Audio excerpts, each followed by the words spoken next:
యోగ్యమైన మంచి మనసుతో వాక్యం వినాలి. వాక్యం వినాలి, కానీ వాక్యం వినడానికి ఏం కావాలి? యోగ్యమైన మంచి మనసు ఉండాలి.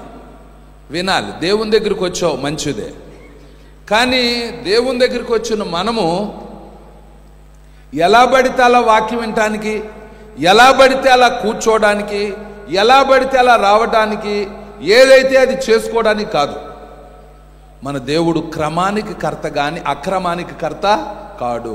కాబట్టి వాక్యం వినాలి. విన్నవాళ్ళు ఎలా వినాలి? యోగ్యమైన మంచి మనసుతో వాక్యం వినాలి. వింటున్నారా?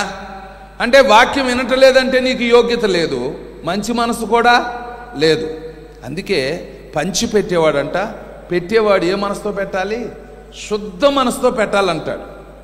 పంచి పెట్టేటప్పుడు అందుకే పగవాడంట కొంతమంది పెడతారంట, సామెతలు అంటాడు, తిను అంటారంట. అంతరంగంలో ఏం చేస్తాడు? లెక్కలు చూసుకుంటాడంట. ఎర్రండి. కనుక ఎవరికైనా పెట్టేటప్పుడు నువ్వేమైపోవాలి? మంచి మనసుతో పెట్టు. అప్పుడు అది ఆరోగ్యంగా ఉంటారు, దీవించబడతారు, నీకు దీవెన వస్తుంది. అందుకే అంటుంటారు కదా, మనం తిందే మట్టిపాలే, ఇతరులకు పెట్టిందే మన పాలు అని.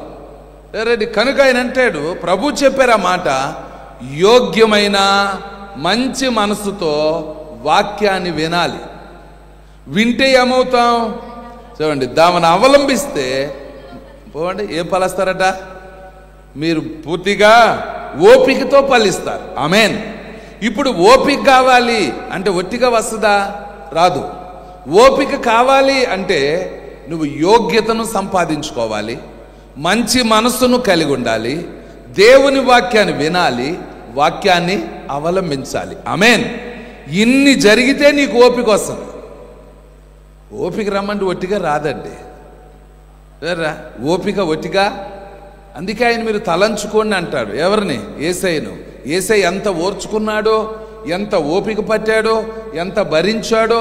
ఎందుకని? నా పాపాన్ని భరించడానికి ఆయన ఓపికను మన ముందు పెట్టాడు మన ప్రభు.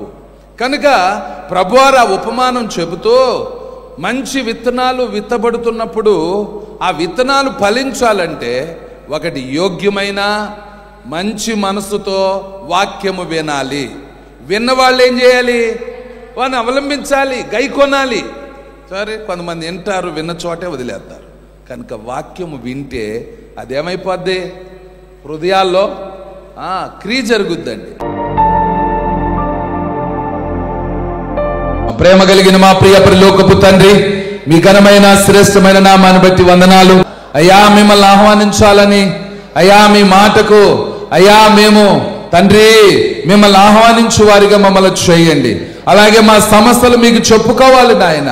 ఎవరో మనుషులకు చెప్పుకొని పరిస్థితులకు కాకుండా మీ ఎదుట మా సమస్య చెప్పుకొని మీ సహాయం పొందినట్లు చేయండి. మీరిచ్చే అవకాశము కొరకు, మీరు అద్భుతాలు చేసే వరకు మాకు ఓపిక నాయన దయచేయి నాయన. మీరు చేసే వరకు మాకు ఆ ఓర్పు కావాలి, ఆ ఓపిక కావాలి. రక్షణకు వచ్చైన ఓర్పు కావాలి అయ్యా. మేము ఫలాలు ఫలించడానికి ఓపిక కావాలి. రక్షణ ఫలాలు, నీతి ఫలాలు, వెలుగు ఫలాలు ఫలించే ఫలభరితమైన వాటి కొరకు మమ్మల్ని సిద్ధపరచు నాయన. కనబడని వాటి కొరకు ఫలించడానికి ఓపిక కావాలి అయ్యా. ప్రవక్తల శ్రమల అనుభవాల్లో మేము దృష్టించాలి. ఆ ఓపిక మాకు దయచేయి అయ్యా, కృప దయచేయి. రాకడ వరకు మమ్మల్ని ఓపిక దయచేయి. మీ చిత్తము కొరకు మమ్మల్ని సిద్ధపరచండి.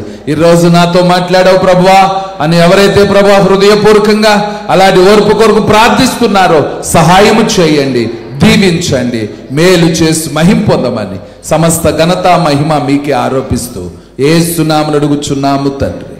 ఆమేన్.